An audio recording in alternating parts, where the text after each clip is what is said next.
आप में से बहुत से लोग ऐसे हैं कि जो अभी अभी रियलाइज़ हुए हैं, कुछ लोग ऐसे हैं जो थोड़े दिन पहले रियलाइज़ हुए हैं, और कुछ लोग ऐसे हैं जो बहुत पुराने रियलाइज़ हुए हैं, जो कि इस चीज़ को समझ गए हैं कि अपनी चेतना क्या है, वो किस तरह से कार्य प्रवण होती है, किस तरह से कार्य करती है और किस तरह से हम उसको अपनाते जाते हैं।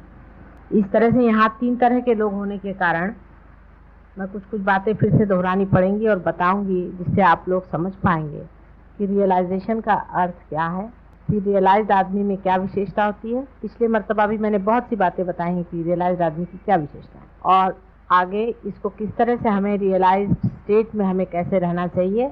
इस तरह से 3 इस पर मैं बताऊँ।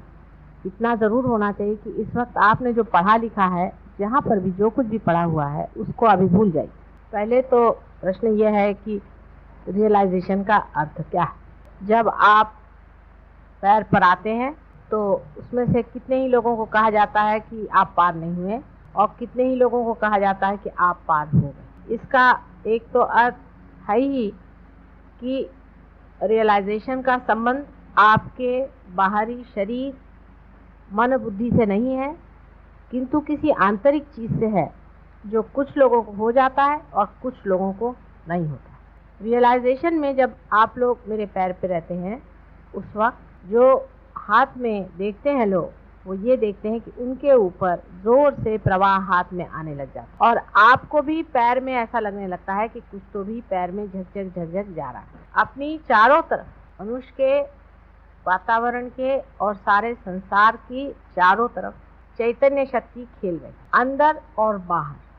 जैसे कि हर एक पेड़ के अंदर भी चेतना शक्ति है, उसके पत्ते में भी चेतना शक्ति है, उसके मूल में भी है, और उसी तरह से ये सारे भूमंडल पर भी चैतन्य शक्ति का वास है। चारों तरफ जैसे कोई ईथर होता है, इस तरह से ये चैतन्य शक्ति चारों तरफ चल रही है, और अंदर बाहर हर जगह उसका वास है। और वही शक्ति पूरा जो कुछ कार्य जड़ शक्ति का करने का है, करती रहती है। अब ये शक्ति हमारे अंदर कुंडली नामक, इसको कि कुंडली लोग कहते हैं, कुंडलिनी कहते हैं, लेकिन कुंडलिनी एक शब्द है दिया हुआ। हालांकि परमात्मा ने किसी भी चीज़ को अर्थ ही दिया है और शब्द तो दिया नहीं है, जैसे किसी का नाम दिया नहीं, पर मानव ने दिया हुआ नाम इसका कुंडलिनी। कुंडलिनी नाम की शक्ति, कुंडलिनी नाम की शक्ति हमारे अंदर रीढ़ की हड्डी के नीचे जो त्रिकोणाकार अस्थि है, उसमें स्थित है। उसके बारे में अभी मैं एक आर्टिकल निकालने वाली हूँ शक्ति में, तो आप उसके सारे डिटेल्स पढ़ लीजिएगा, और उसके साइंटिफिक नाम जो कुछ है वो भी आप जान लीजिएगा, और आप में से बहुत से लोग उसको जानते भी। अब आपका चित्त जो है, आपका जो चित्त है, जब आप साधारण मानव रहते हैं तो शरीर, बुद्धि और मन तीनों में रहता है, और आप खोजते रहते हैं उस चीज़ को जिससे आप आनंद पाएं। जब आप उस चैतन्य शक्ति से एकाकार होते हैं, कुंडलिनी के जागृति से सहस्त्रार पे आपका चित्त आकर के उससे एकाकार होता है, तब आपका चित्त जो है अपनी कुंडलिनी पर जाता है, और अपनी कुंडलिनी पे जाते ही आपका दूसरों के भी कुंडलिनी पे जाता है। यानी अभी तक आपका चित्त 3 जगह तक जा सकता था, अब एक चौथी जगह जाता है जो निराकार शक्ति है, और उसमें जाते ही आप विचारों से परे उठ करके और इस मन, बुद्धि और शरीर तीनों को देखने लगते हैं साक्षी स्वरूप होकर। अब जिन लोगों के हाथ में से झंझन झंझन ऐसे चैतन्य की लहरियां बह रही हैं, इन लहरियों को हम लोग इतने सहज में पा गए हैं कि हम जानते नहीं कि कितनी बड़ी चीज़ हमें मिल गई। पहला तो सबसे बड़ा जो प्रॉब्लम है वो कि इतनी बड़ी चीज़ इतने सहज में कैसे मिली। जैसे कि एक छोटी सी चीज़ समझ लीजिए कि मानव का जन्म हम लोग इतने सहज में पा लेते हैं कि हम ये जानते ही नहीं कि मानव जन्म पाना जन्म जन्मांतर की मेहनत के बाद बड़ी मुश्किल से मानव का जन्म होता, और उसका पुनर्जन्म तो बहुत ही जन्म जन्मांतर की मेहनत के बाद और खोज के बाद पुनर्जन्म होता है। लेकिन वो इतने सहज में घटित हो रहा है कि उसकी कीमत हम लोग समझ नहीं पाते, और ये भी सोचते हैं कि इतने जल्दी कैसे हो। उसकी वजह ये थी कि आज तक आप सारी खोज बाहर कर रहे थे, और चीज़ आप ही के साथ थी, जैसे कि आपके अंदर कोई हीरा बैठा हुआ है और आप सारे दुनिया में खोज रहे हैं और आपके यही हीरा गिरा हुआ है, और फौरन किसी ने बता दिया कि हीरा तो यही है और आपको रास्ता भी बता दिया, आपने हीरे को पकड़ लिया। फिर आप ये थोड़ी कहेंगे कि अरे इतने जल्दी कैसे, आप तो यही कहेंगे कि अरे मैं यही था और मैं दुनिया भर में कहाँ खोजता फिर रहा था। ये बात वास्तविक हो रही है।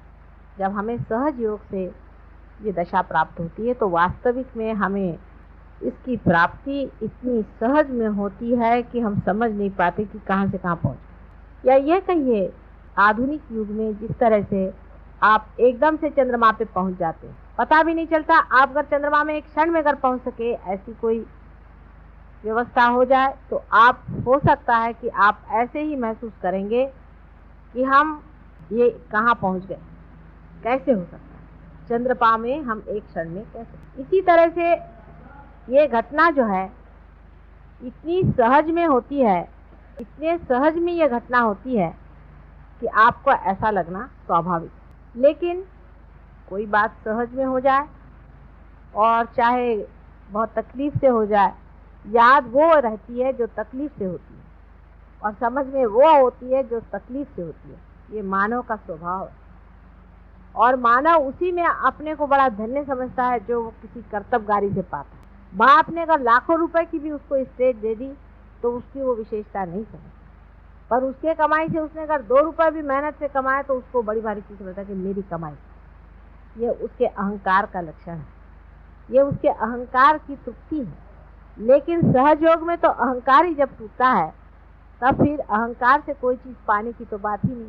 इसलिए अहंकार जो है वो अतृप्त रह करके इस तरह की शंकाएं अंदर उठाता है कि ऐसे सहज में क्यों। अब अपने रियलाइजेशन की जो तरीके और जो होता है जैसे जैसे रीति से वो होता है, ये सब आप में से बहुतों ने देखा। तो किताबों में अब हर एक किताब में एक नया तरीका पाएगा कि जब आत्म साक्षात्कार होता है तो ऐसे हो जाता है, वैसा हो जाता है, ये हो जाता है। अब इसमें से कितने लोग पार हैं और कितने नहीं हैं, एक परमात्मा ही। लेकिन आप में से जो लोग पार हुए हैं और धीरे धीरे आपने अपनी गति ऊपर की है, आप लोग जानते हैं कि आदमी जब पहले पार होता है तो सिर्फ उसका सहस्त्रार टूटता है और वो एकाकार होता है उस। फिर इसके बाद तो भी वो यही रहता है और उसकी दृष्टि अपने और दूसरों के कुंडलिनी पे आ तो जाती है, लेकिन वाइब्रेशन जो उसके अंदर आ रहे हैं वो कभी कभी एकदम रुक जाते हैं। और वो अगर अपने सर पे हाथ रखे तो देख लेगा कि उसके सर पे जहाँ पर कि बिल्कुल नरम हो गया था वहाँ फिर से कड़क हो जाता है, कैल्सिफिकेशन हो जाता है। उसकी वजह क्या है? उसकी वजह यह है कि हमारे अंदर जो ईगो और सुपर ईगो है वो हट जरूर जाते हैं, हमारा चित्त बीचों बीच जरूर आ जाता है, लेकिन वो फिर से ग्रो करके और एक हो जाता है। वो फिर से ग्रो करके एक हो जाते हैं और जब वो ग्रो करके एक हो जाते हैं तो फिर से कैल्सिफिकेशन हो जाता है और प्रवाह बंद हो जाता है। लेकिन आप तो भी कुंडलिनी समझ सकते हैं। वो कैसे कि आप उसके बाद अगर ध्यान में आए और मेरी ओर हाथ करें तो आपको लगेगा कि ये हाथ पकड़ गया। अभी पुष्पा ने मुझे आके कहा कि मेरे ये अंगूठा पकड़, ये पार है। क्योंकि वैसे जो लोग आदमी पार नहीं है, जो पार नहीं है, वो अगर मेरे और हाथ करके बैठे तो उनको कुछ भी नहीं लगेगा।